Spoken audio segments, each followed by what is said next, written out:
Hello दर्शकों, कैसे हो? मैं अब लाइव आ चुका हूँ। कुशल मंगल खुश रहो सभी, मैं यही भावना करता हूँ। फॉलो सब्सक्राइब करो न करो ये तो आपकी मर्जी है, पर ध्यान लगाकर सुनते रहो, बस यही हमारी अर्जी है। तो आइए, जैसा कि हमारा धम्पद का पाठ चल रहा है, तो आज 42वीं गाथा है। तो 42वीं गाथा क्या है? धम्पद की 42वीं गाथा। धम्पद की 42वीं गाथा जो चित्त बग्ग में आती है। धम्पद की 42वीं गाथा जो चित्त बग्ग में आती है, और मन हमारा बुरे काम में जाएगा तो हमको बुरा बनाती है। चित्त बग्ग की 10वीं गाथा यही हमको दर्शाती है। मन को अपने बस में कर लो, चित्त को अपने बस में कर लो, तो सदगति मिल जाती है। चलते हैं।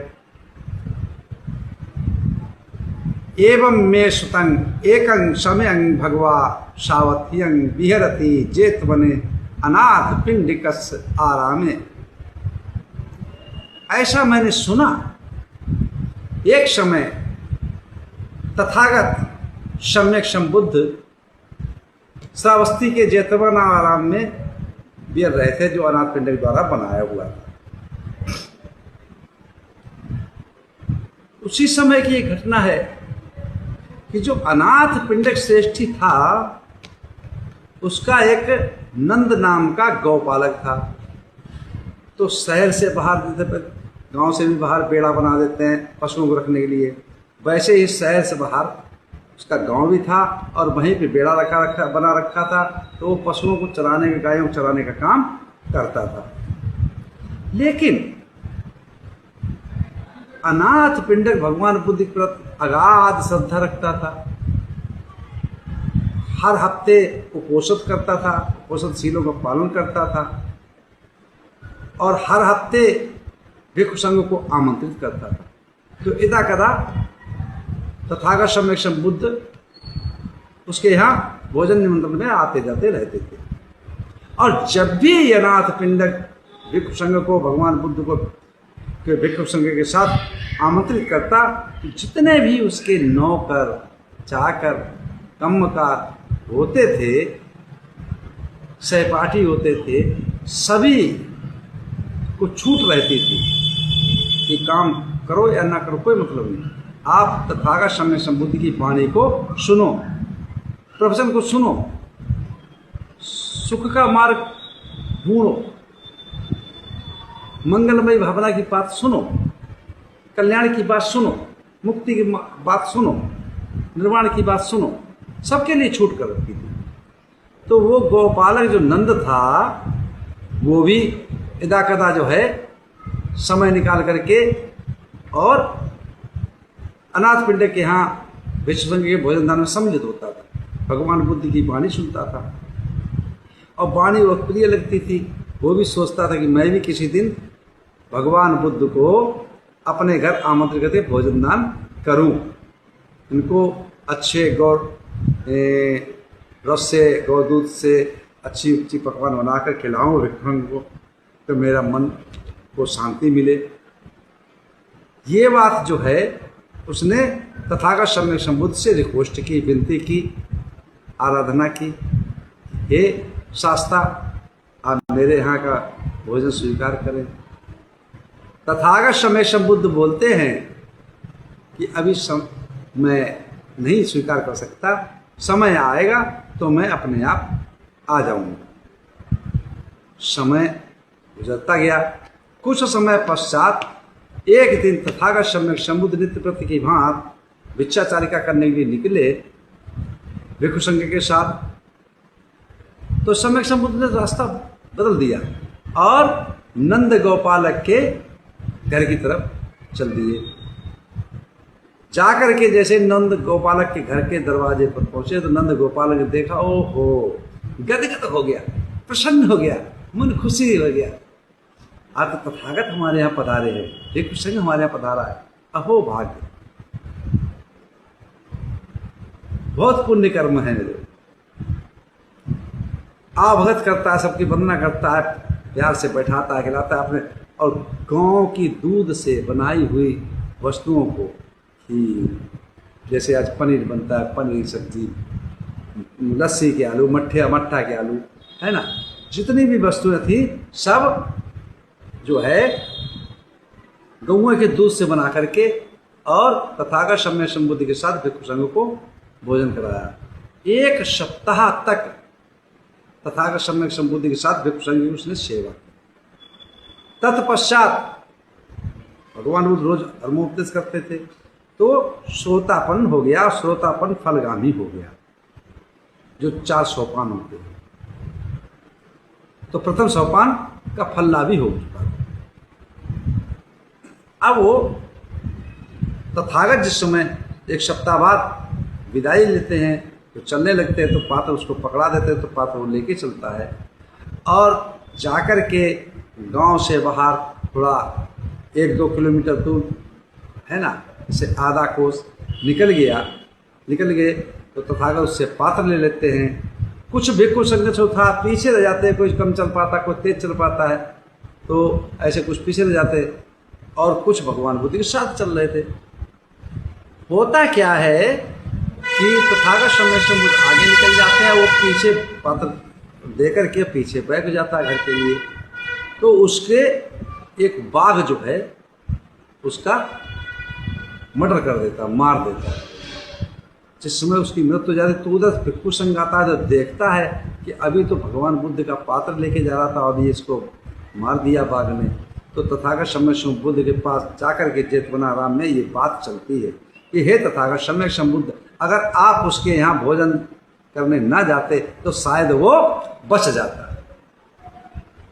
तो तथागत सम्यक संबुद्ध बोले, देखो ऐसा है कि जिसका समय आ गया वो नहीं बचने वाला, लेकिन चित्त की बात है, मन की बात है, माइंड की बात है, दिमाग की बात है, दिमाग में जैसा डालोगे वैसा रहे। उस व्याघ्र के मन में दूसरे के प्रति अहिंसा थी,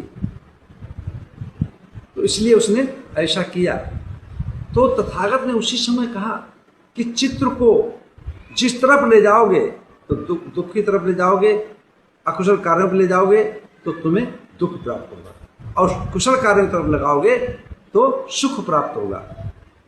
उसी समय तथागत सम्यक संबुद्ध ने ये गाथा कही है, जिस गाथा है भिक्षुओं को समझाते हुए, दिशो दिशं यन्तं कैरा, दिशो दिशं यन्तं कैरा, बेरियापन बेरिनं, मिच्छापणिहितं चित्तं, पापियो ना ततो करे। चित्त जो है, मन जो है, इतनी हानि, जितना बाहर का शत्रु बैरी हमें हानि पहुंचा सकता है, क्या समझो, उससे कहीं ज्यादा हमारा चित्त दुष्कर्मों की तरफ जाने में, गलत कार्यों में जाने में, अकुशल कार्यों में जाने में जाता है, भटकता है। तो मनसा वाचा कर्मणा, मन में जो विचार उत्पन्न होगा तो वाणी पे आएगा, कर्म करोगे काया पे आएगा, स्पर्श करेगा, भौतिक लाभ सुखों में तरफ भागता रहता है। ये नहीं सोचता कि हमें असली सुख कहाँ से मिलेगा, कैसे मिलेगा, कब मिलेगा। ये सुख तो तब मिलता है जब मनुष्य अपने चित्त को सदकर्म कर, और गलत मिथ्या दृष्टि क्या होती है, गलत मार्ग क्या होता है, अकुशल मार्ग क्या होता है।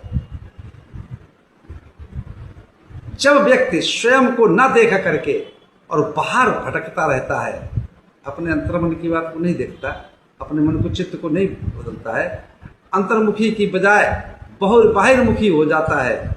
सुख की चाबी स्वयं के पास है, सुख का स्रोत स्वयं का चित्त है, बस प्रयास कर इसे देखने और जानने की समझने की जरूरत है। और इस चित्त को सही दिशा में रखकर सदुपयोग करने की आवश्यकता है। लेकिन व्यक्ति का चित्त बाहर की चकाचौंध की ओर आकर्षित होता रहता है। यह पता है कि आखिर मुझे अशांति ही होगी, लेकिन उसे बाहरी दुनिया बहुत लुभाती है, बहुत प्रेरित करती है। कभी रूप के ऊपर, कभी रंग के ऊपर लुभाती है, तो कभी सुखद स्पर्श टचिंग की तरफ लुभाती है ना। अब आप समझ सकते, टचिंग स्पर्श मतलब छूना, और मिलिए, एक बार छुआ और छूने को मिले, एक बार टचिंग की और बार टचिंग करें, तो ये भौतिक सुखों की तरफ भागता रहता है ना। इन सुखों की तरफ, स्पर्श के पीछे पागल हो जाता है, टचिंग के पीछे पागल हो जाता है। लेकिन यदि चित्त पर संयम न हो और गलत दिशा में भागता है, तो वह रूप, पद, प्रतिष्ठा, प्रशंसा, धन आदि कुछ भी दिख जाए तो उसकी ओर आकर्षित होता रहता है, उसे पाने के लिए लालायित रहता है। फिर पाने के लिए मन, वाणी और शरीर से अकुशल कर्म करने लगता है। जब इनके रूप में दुख, अशांति मिलते हैं, तो फिर पछताने के बजाय और पछताने के सिवा और कुछ भी नहीं होता।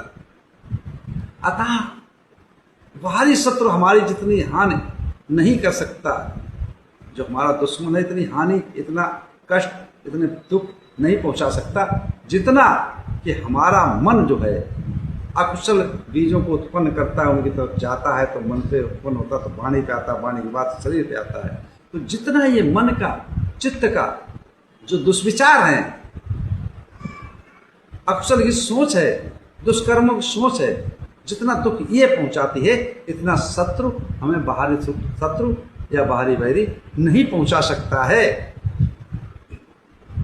ये सबको मालूम है कि जब हमारा चित्त गलत कार्य में जाता है, गलत कार्य हम करते हैं, गलत वाणी बोलते हैं, तो ये सिवाय हमारा दुख का मार्ग ही बनाती है।